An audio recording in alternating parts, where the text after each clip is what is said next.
Bismillahirrahmanirrahim. Assalamualaikum warahmatullahi wabarakatuh. Kembali lagi dengan saya Mbak pada mata kuliah konsep besar IPS. Pada kali ini kita akan membahas mengenai konsep waktu, perubahan dan keberlanjutan dalam sejarah. Nah, terkait dengan hubungan manusia, ruang dan waktu tentunya tidak dapat dipisahkan. Seperti halnya satu kesatuan yang utuh. Setiap peristiwa sejarah yang dialami oleh manusia pada masa lampau berlangsung dalam ruang dan waktu tertentu. Nah, kemudian untuk membahas konsep ruang, waktu, dan perjalanan hidup manusia tidak bisa terlepas dari waktu, sama halnya seperti kapan dirinya dilahirkan, kapan ia menikah, dan kapan ia akan meninggal. Namun jauh dari hal itu semua, dalam sejarah masa lampau itu bukan merupakan suatu masa yang final atau berhenti maupun tertutup, melainkan ketika terus berproses mempengaruhi masa kini dan masa yang akan datang atau masa depan. Meskipun kehidupan yang terus bergerak ke masa depan, suatu peristiwa sebagai sejarah tetaplah kajian tentang masa lalu dan pemahaman mengenai suatu peristiwa sebagai pandangan untuk memahami masa kini dan masa yang akan datang. Namun di sisi ini ada suatu penekanan khusus bahwa sejarah tidak dapat memberikan ramalan di masa yang akan datang.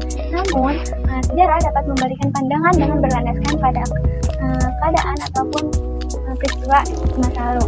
Nah, hal inilah yang dinamakan sebagai konsep kesinambungan, yang mana mengandung arti bahwa suatu peristiwa yang telah terjadi di masa lalu sangat menentukan apa yang terjadi saat ini, dan apa yang terjadi saat ini akan menentukan apa yang akan terjadi di masa depan.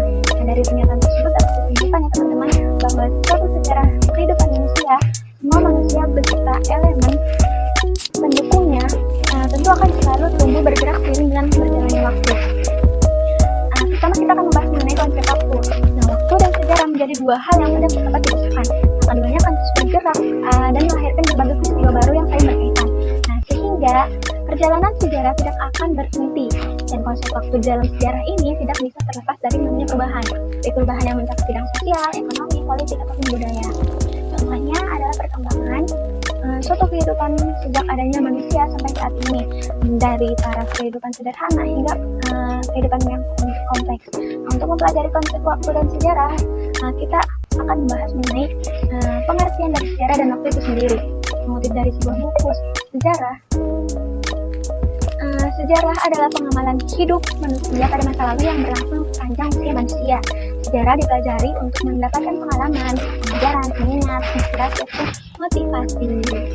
Nah, dalam hal tersebut dijadikan untuk bekal menjalani kehidupan di masa sekarang dan masa yang akan datang. Sedangkan waktu menurut Kamus Besar Bahasa Indonesia adalah seluruh rangkaian ketika proses, perbuatan, ataupun keadaan yang sedang berlangsung.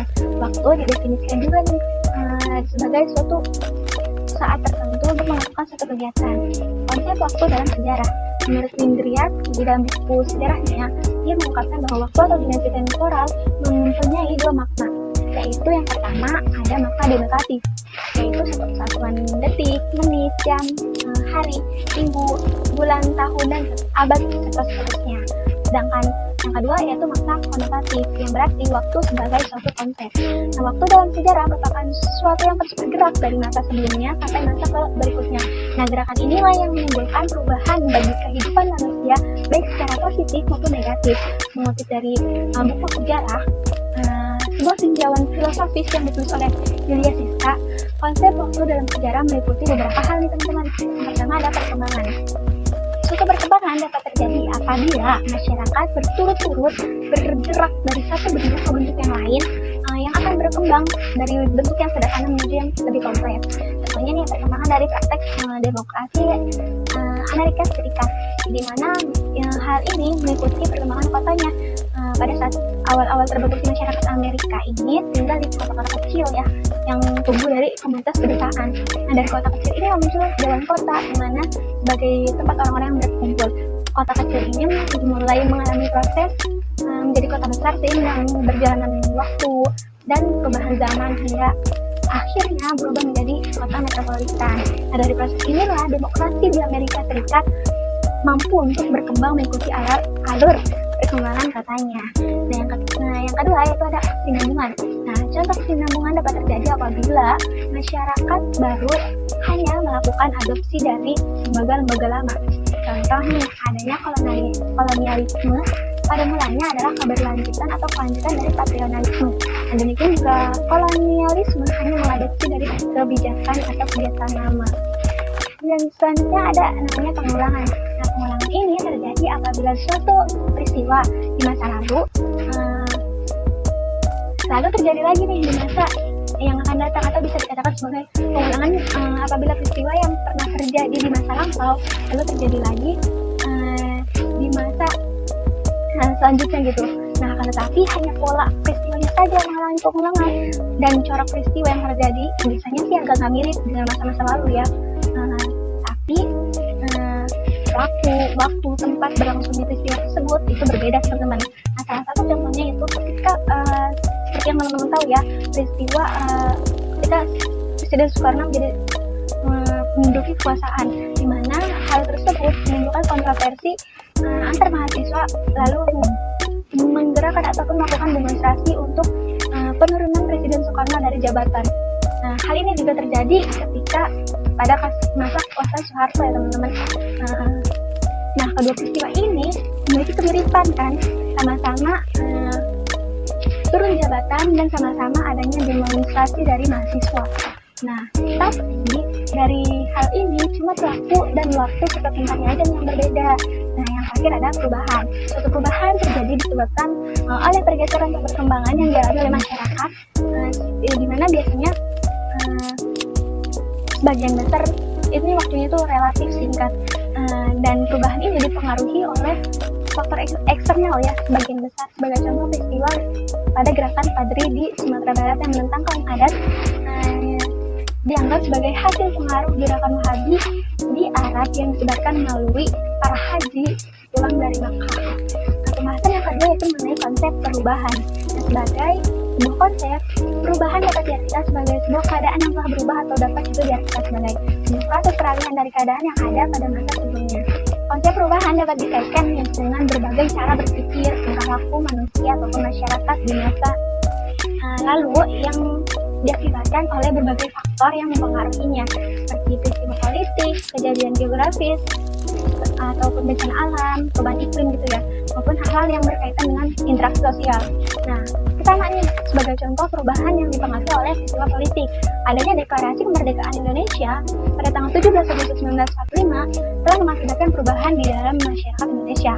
Nah, perubahannya apa nih? Perubahannya adalah sebelum proklamasi kemerdekaan bangsa Indonesia, masyarakat berada dalam kekuasaan bangsa lain, sebagai masyarakat yang terjajah, sebagai masyarakat yang dikontrol, dipengaruhi, diperintah oleh bangsa lain, dan tidak mampu menentukan nasibnya sendiri. Sedangkan setelah terjadinya proklamasi kemerdekaan bangsa Indonesia, akhirnya bangsa Indonesia menjadi bangsa yang merdeka, yang dapat menentukan masa depan dan nasibnya sendiri. Kemudian ada perubahan yang disebabkan oleh kejadian geografis, ataupun bencana alam gitu ya. Salah satunya adalah ditinggalkannya gurun Sahara. Teman-teman tahu kan gurun Sahara? Jadi gurun Sahara ini ditinggalkan ya teman-teman oleh aktivitas kehidupan manusia sejak kapan? Sejak 8.000 tahun yang lalu. Hal ini sebagaimana diketahui nih, sekitar 16.000 tahun yang lalu, gurun Sahara ini adalah daerah padang rumput yang cukup untuk diolah sebagai lahan pertanian. Hal ini dibuktikan oleh jejak-jejak arkeologis. Berupa apa sih? Jejak arkeologis ini berupa alat penunjang aktivitas pertanian akibat terjadinya perubahan iklim dan suhu sejak 8.000 tahun yang lalu, menyebabkan gurun Sahara ditinggalkan oleh manusia. Berkaitan dengan konsep perubahan, terdapat dua jenis perubahan teman-teman, walaupun sebenarnya banyak sekali ya macam-macam atau jenis-jenis dari perubahan itu sendiri. Saya hanya akan membahas mengenai evolusi dan revolusi. Evolusi adalah perubahan yang memerlukan waktu yang sangat lama dan rangkaian perubahan kecil yang mengikuti dan berkaitan secara lambat. Selanjutnya nih, contohnya itu evolusi perubahan fisik manusia ke aksara dan perubahan kehidupan manusia berburu dan meramu atau food gathering and food hunting, menjadi memproduksi makanan ataupun food production. Yang kedua ada revolusi. Revolusi adalah perubahan yang berlangsung dengan sangat cepat dan menyangkut dasar-dasar pokok kehidupan yang ada di masyarakat, misal di bidang biologi, politik, budaya, dan ekonomi. Contoh nih, ada revolusi Indonesia tahun 1945, ada revolusi Amerika pada tahun 1776, dan ada revolusi Prancis pada tahun 1789. Yang terakhir yaitu mengenai konsep keberlanjutan. Ketika kita membahas mengenai konsep keberlanjutan dalam sejarah, keberlanjutan merupakan wujud dari suatu proses perkembangan kehidupan manusia atau masyarakat yang terus berlanjut nih, meskipun situasi dan kondisinya sudah berubah.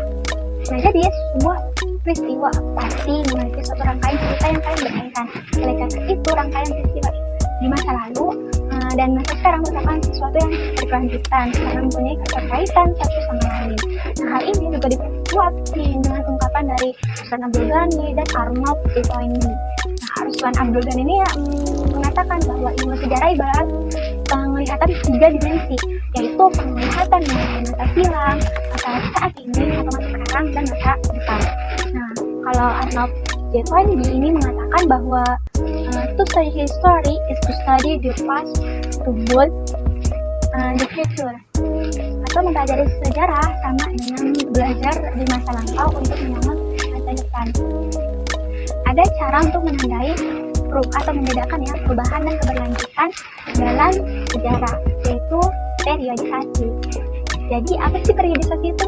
Nah, periodisasi adalah pembabakan peristiwa sejarah agar lebih mudah untuk dipahami dan dipelajari. Nah, peristiwa sejarah ditentukan oleh perubahan penting. Nah, adapun keberlanjutan berfungsi menghubungkan periode-periode sejarah tersebut.